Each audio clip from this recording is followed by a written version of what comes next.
So back in 2011, we won the competition for Savile Row, and we approached Kate just because of the local area, because of Savile Row arts and crafts, the tailoring heritage. So we wanted a handmade building. I suppose none of us knew at the start really what it would entail to do it, but we knew that there was a journey, and it was going to be quite exciting, and to start with that. So there were moments, weren't there? There were moments when we kind of, had we known, we might not have done it, but we're through those, aren't we? It was just an amazing journey, actually. What I've noticed actually is when the building's been finished, is on the street, it's been used, the retail's been used, is that people will stop, take out their iPhones and take a snapshot of the building. Now generally to the general public, buildings are anonymous, they're just form parts of the street, things that people go in and out of. But this actually brings art onto the street. It's a highly decorated building, but it's very sort of understated, very modern, very contemporary. I mean, the surface is so rich, isn't it? And yet it looks, because I normally make pieces that are very ebullient and loud and colourful.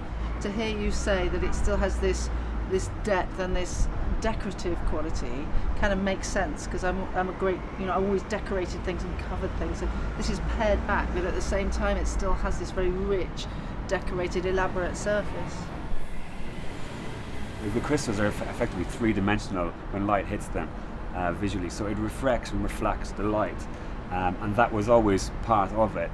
So, as you say, when the sun shines on it, especially the black-blue tile, it changes from being inky, reflecting the sky, the clouds, to being sort of cobalt and sort of electric blue when the sun is on it.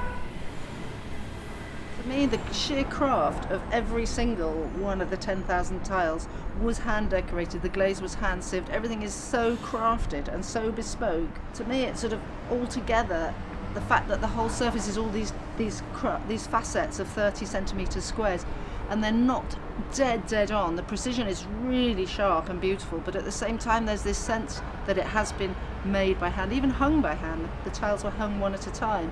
And because the road slopes and the building is square, to bridge the area between the bottom of the tiles and the pavement, we actually created this series of metal plinths that are using the pattern from the crystals themselves as the inspiration. And we had this all sand cast in a foundry in Stoke-on-Trent.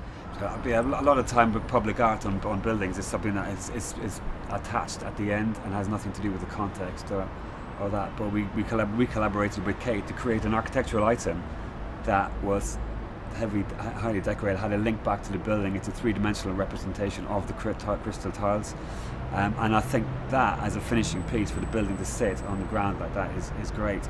And again, it's quite rare, so nothing is just added on without a lot of thought, a lot of care, a lot of context. And I hope something like this sort of will set the ground for future other buildings in London and elsewhere for that level of collaboration and that level of attention to detail, and I hope it sort of sets that kind of standard.